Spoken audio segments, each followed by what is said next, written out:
3 erreurs que commettent 98% des femmes actives pour mieux concilier travail et enfants. Salut, je m'appelle Nathalie Blangero, fondatrice de Femmes Modernes et Épanouies. J'aide les femmes à prendre leur vie en main, arrêter de choisir entre travail et enfants et à construire une vie complète et équilibrée. Ces erreurs, je les ai commises et elles m'ont rendue malheureuse. Je me sentais piégée. Mais avant que je t'en dise davantage, pense à t'abonner à la chaîne de laquelle tu m'écoutes pour assurer une meilleure diffusion de mes messages parce que ce que je vais te dire est très important et peut véritablement t'aider à mieux trouver ton équilibre de vie. Donc voyons une à une ces 3 erreurs et ensuite on rentrera un peu plus dans le détail. Donc l'erreur numéro 1, c'est de mettre sa carrière entre parenthèses pour pouponner. Quand on adore les enfants comme c'était mon cas, on n'a aucun problème à le faire sur le moment. C'est même une situation confortable, surtout si le conjoint gagne suffisamment d'argent pour payer les factures et être plus ou moins à l'aise. L'erreur numéro 2, c'est d'accepter que pour être reconnu au travail, il faut nécessairement avoir des horaires à rallonge. Et on se déculpabilise souvent en cherchant la meilleure nounou ou le meilleur mode de garde pour nos enfants. Et l'erreur numéro 3, c'est de penser qu'il n'y a pas d'autre alternative qu'être soit une professionnelle accomplie, soit une mère au foyer. Ces 3 erreurs peuvent parfaitement s'appliquer aussi si tu es un homme et que tu m'écoutes aujourd'hui, puisque vous êtes de plus en plus nombreux, vous les hommes, à revendiquer votre équilibre de vie, de famille et vie professionnelle et à vouloir exercer pleinement votre rôle de père et je vous en félicite, bravo. Les clichés ont quand même la vie dure puisqu'il y a quand même une majorité de femmes qui, on va dire, supportent cette charge mentale de la double vie et qu'il y a quand même majoritairement plus de femmes qui sacrifient leur carrière au bénéfice de la carrière de leur mari et au bénéfice d'une vie familiale harmonieuse et unie.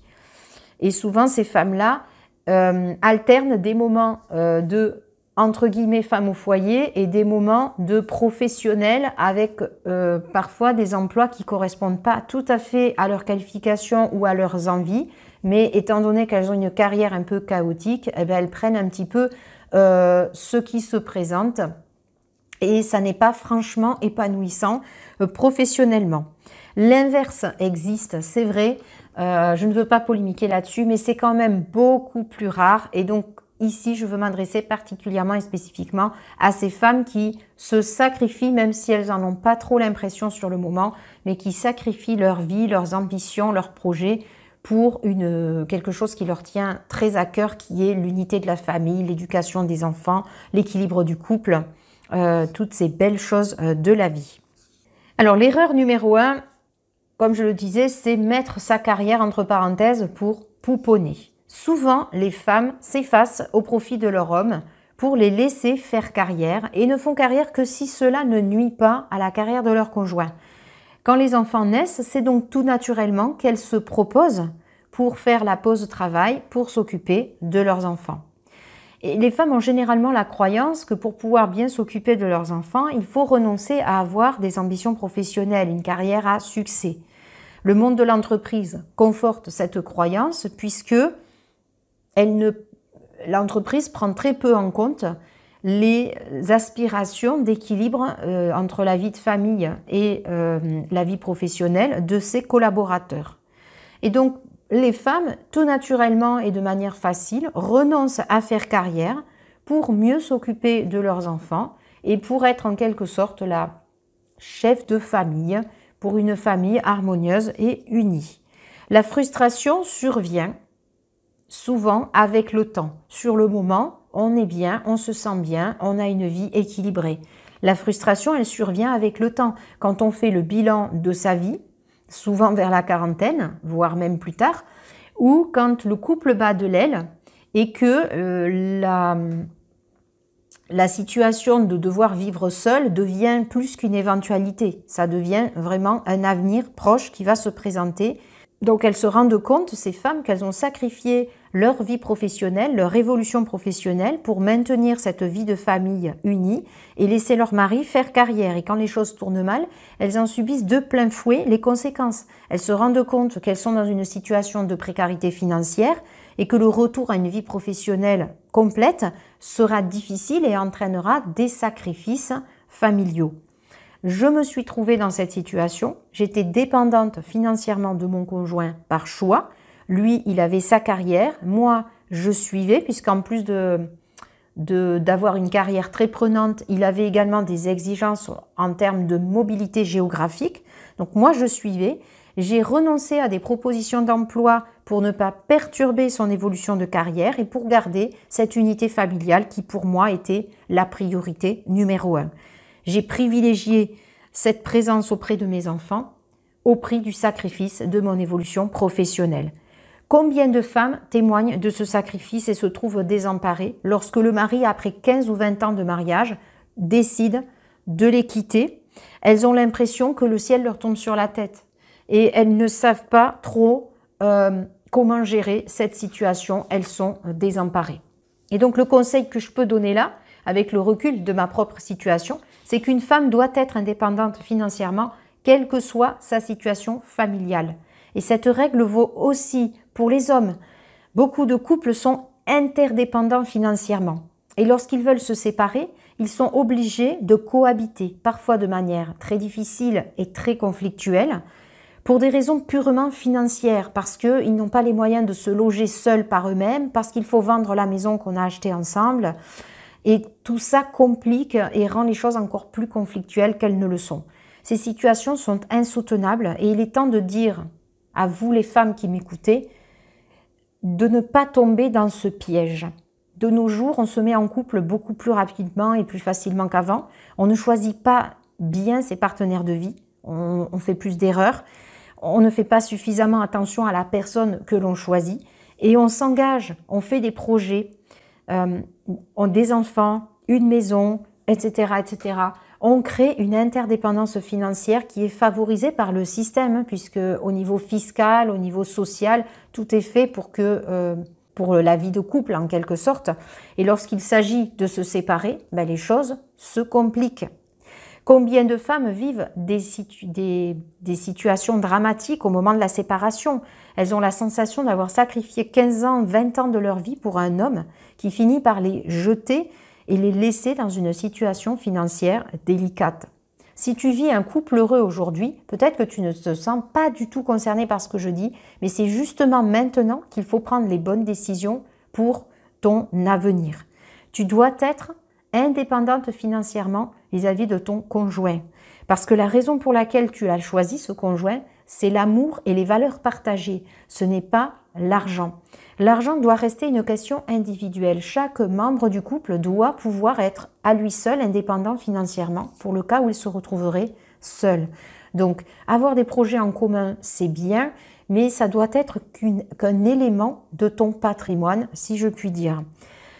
Donc, si comme moi, tu souhaites ne pas sacrifier tes enfants et devenir indépendante financièrement, alors les solutions existent.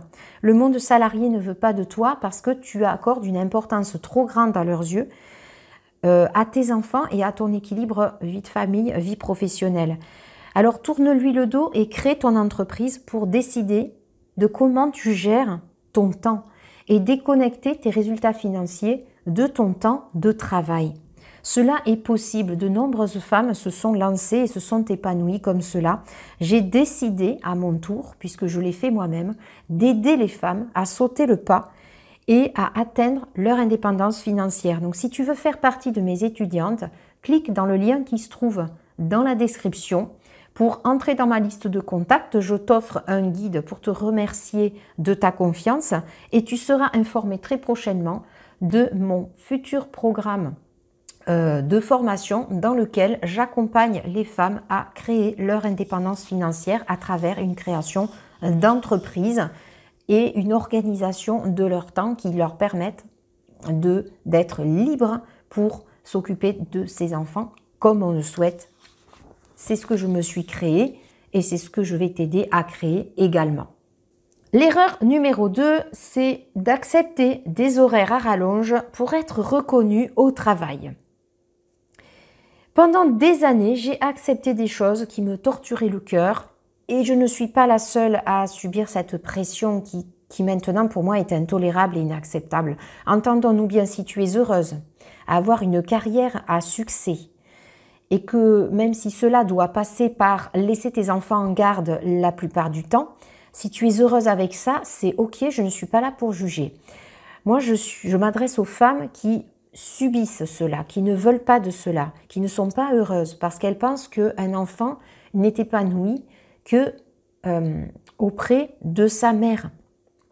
Et je suis comme cela. Mais pourtant, je ne voulais pas être une mère au foyer. Je voulais avoir une activité professionnelle épanouissante. J'ai fait des études et je visais un poste à responsabilité.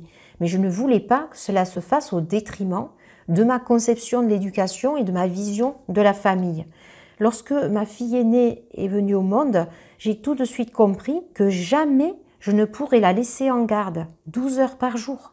Et donc la première décision que j'ai prise, c'était de rester auprès d'elle sa première année de vie, même si cela me coûtait un sacrifice financier et professionnel.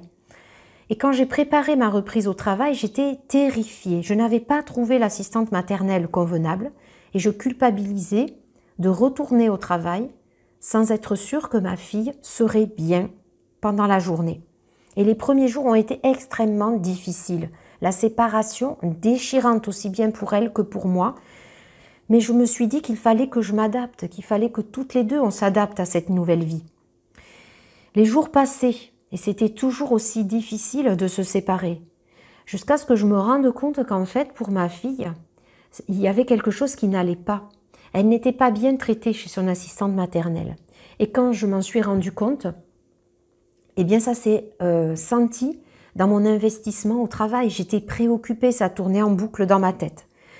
Et au bout d'un moment, j'ai sauté le pas, j'ai décidé d'arrêter de travailler et de rester avec ma fille le temps de trouver une meilleure solution.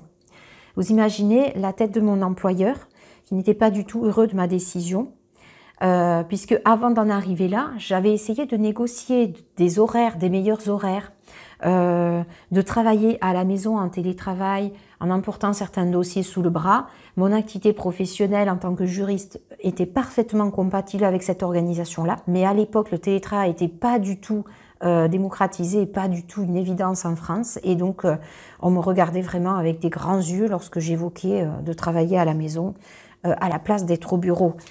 Et donc, j'avais bien compris que le monde du travail n'était pas du tout favorable à l'idée d'aménager mes horaires en fonction de mes contraintes personnelles. Et donc, j'ai sauté ce pas de démissionner. Et je suis sûre que beaucoup d'entre vous, et toi qui m'écoutes, a vécu une situation similaire dans ta vie de femme et que tu n'as pas hésité une seule seconde à prendre cette décision parce que pour toi, le bonheur de tes enfants, c'est ce qui passe avant tout. Et le souci de ce choix, c'est qu'on se met en dépendance financière vis-à-vis de son conjoint et qu'on n'est pas du tout protégé en cas de séparation ou de coup dur.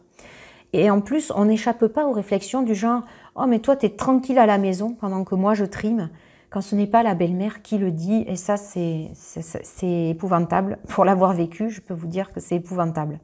J'ai finalement trouvé l'assistante maternelle de rêve ou presque. En tout cas, ma fille était bien avec elle. Et j'ai donc pu reprendre une activité professionnelle. Alors j'ai eu de la chance, entre guillemets, parce que j'ai retrouvé un travail. Ça a mis quand même quelques temps, mais j'ai quand même finalement retrouvé un travail. Tout se passait bien au départ. Ma fille était bien, moi mon nouveau travail me plaisait, tout allait bien. Mais avec le temps, qu'est-ce que je me rendais compte finalement? Je me rendais compte que je déposais ma fille à 7 heures chez Nounou et je la récupérais à 19 heures ou 20 heures le soir parce que j'avais 50 km de trajet entre deux. Et donc, finalement, mes journées, ma fille faisait le tour du cadran chez la nounou. J'arrivais le soir, j'étais stressée. Il fallait vite préparer le bain, le repas, etc. pour ne pas qu'elle se couche trop tard. Et au final, je ne profitais pas du tout de ma fille. Ma fille me voyait très peu en dehors des tâches, on dira obligatoires. On ne prenait pas de temps de qualité ensemble. Et donc la frustration est devenue de plus en plus grande parce que ce n'est pas exactement comme cela que je concevais ma vie de femme. Et j'en étais de plus en plus frustrée. Alors, pour que le monde du travail comprenne enfin qu'un collaborateur qui a trouvé son équilibre de vie est plus productif que celui qui est frustré de devoir tout ménager et n'y arrive pas, les entreprises doivent changer leur conception et être plus à l'écoute des envies de leurs collaborateurs. Mais même si certaines entreprises le font de plus en plus, les évolutions sont très lentes. C'est très difficile à faire changer les mentalités. Alors moi, la posture que j'ai choisie, c'était pas d'attendre que les mentalités changent, c'était de prendre soin de moi et de ma famille avant tout. Et j'ai trouvé une situation alternative, j'ai créé mon entreprise. Je travaille de chez moi et grâce à Internet, parce que grâce à Internet, c'est parfaitement possible de travailler de chez soi. Et c'est une erreur de penser qu'il n'y a pas d'autre choix que d'accepter les contraintes que le système actuel nous impose. Que tu veuilles changer les choses de l'intérieur ou que tu veuilles avoir des effets, je dirais, immédiats et créer ton entreprise et travailler de chez toi pour gérer ton temps comme tu l'entends, quoi qu'il en soit, il faut que tu agisses, il faut que tu fasses quelque chose. Et donc, il ne faut pas se résigner à cette réalité qu'on veut nous imposer à nous les femmes. Et certains hommes commencent également à être frustrés de ne pas pouvoir voir davantage leurs enfants et félicitations à eux. Parce que je pense que si tout le monde s'y met, les choses pourront changer plus rapidement. Tu dois être déterminé en fait à faire passer tes valeurs avant tout et à chercher la solution la mieux adaptée à ta situation pour parvenir à ton équilibre de vie, celui dans lequel tu t'épanouis. Et j'ai mis du temps à comprendre que la meilleure solution pour moi, c'était de créer mon entreprise pour maîtriser totalement mes horaires et m'occuper de mes enfants vraiment comme je le veux. Je sais que ce n'est pas la seule solution et qu'elle ne convient peut-être pas à tout le monde, mais c'est celle que je te propose aujourd'hui. Et si tu as un tempérament indépendant, autonome, comme je le suis moi, il y a de fortes chances que tu apprécies de parcourir ce chemin, le même que j'ai parcouru. Et c'est celui que je te propose de parcourir avec mon aide et mon éclairage pour te permettre d'aller plus vite et de ne pas commettre les erreurs que j'ai commises. Si tu es prête à en découvrir davantage, tu peux me laisser ton contact en cliquant dans le lien dans la description. Tu télécharges le guide que je te propose qui est complètement gratuit et tu entreras dans ma liste de contacts et tu seras informé au plus vite de mon programme de formation que je suis en train de peaufiner, dans lequel je vais t'accompagner à créer ton entreprise et à créer ton organisation de vie, celle qui te ressemble et celle dans laquelle tu t'épanouis. L'erreur numéro 3, c'est de penser qu'il n'y a pas d'autre alternative qu'avoir une carrière à succès ou d'être une mère au foyer. C'est une erreur commune, tout le monde le pense. Quand on a fait des études et qu'on se destine à une carrière, on ne pense pas finir mère au foyer. On s'imagine déjà qu'il va falloir faire de temps en temps des pauses pour s'occuper des enfants quand ils sont jeunes. Et en plus, en France, on a la chance, entre guillemets, que les modes de garde soient plutôt bien organisés par rapport à d'autres pays. Et donc, c'est le modèle de la mère active est devenu la référence. Le modèle de la mère au foyer est, lui, associé plutôt à des mères qui sont sans diplôme, plutôt dans des milieux défavorisés, ou au contraire des mères qui finissent par laisser tomber leur travail parce qu'elles ont trop d'enfants à gérer. Les magazines féminins regorgent d'articles, de trucs et astuces pour mieux gérer cette vie de Wonder Woman, femme active et mère active. Et donc finalement, on est toujours dans ce modèle-là qu'il faut d'abord faire passer les ambitions professionnelles de la femme au premier plan pour faire de la femme cette femme indépendante et sortir de cette soumission masculine. Même si cela doit passer par des sacrifices familiaux. La situation que nous vivons aujourd'hui avec les périodes de confinement a complètement révolutionné ça, puisque on est revenu à des choses, à des situations où on a retrouvé le temps passé avec ses enfants, alors même si c'était un peu sport de tout cumuler, mais on a retrouvé du temps avec ses enfants. Les temps perdus dans les transports étant regagnés à la maison, on a apprécié ce temps passé avec ses enfants, on va dire en règle générale, puisque il y a évidemment toujours des situations extrêmes notamment de parents maltraitants où ce n'est pas le cas. Mais en règle générale, on s'est rendu compte que les enfants étaient beaucoup mieux à la maison avec leurs parents que à l'extérieur avec d'autres personnes, aussi gentilles et douces soient-elles. Et donc, les femmes ont apprécié de passer plus de temps avec leurs enfants. Moi, ça a été mon cas en tout cas, et ce n'est pas le cas de toutes les femmes. Mais on sent une vague de fond qui est en train d'avancer depuis plusieurs mois. On apprécie également d'être autonome dans la gestion de son temps. Et avec la crise économique, en plus, le chômage accru, la notion de sécurité de l'emploi s'est un petit peu ébranlée. On se sent plus tant en sécurité en ayant un travail salarié. Et on pense à des revenus alternatifs, même si on ne sait pas trop comment on va le faire, puisque ce n'est pas trop dans nos schémas de pensée ni dans nos connaissances qu'on nous a inculquées depuis tout jeune. Donc en tant que femme, tu as ce devoir-là de chercher des solutions alternatives si tu sens que tu n'es pas en accord avec ta vie actuelle. Et donc Internet regorge de ressources. Le mode e-learning s'est développé considérablement. Donc tu as des ressources pour te former à une nouvelle façon de travailler, pour pouvoir créer ton entreprise et équilibrer mieux ta vie, et avoir la liberté de l'utilisation de ton temps. Moi, ça a vraiment été mon moteur, ça a été celui d'être libre, de choisir mes horaires de travail. Ça a été l'argument numéro 1, et libre de pouvoir faire ce que je veux de mes journées du moment que j'accomplissais mes objectifs professionnels. Et donc, l'époque est propice pour te donner les moyens de rêver en grand.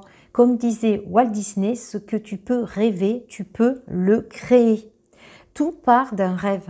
Ce rêve, c'est celui qui va te donner le carburant, la niaque, la motivation pour te lever le matin et avancer.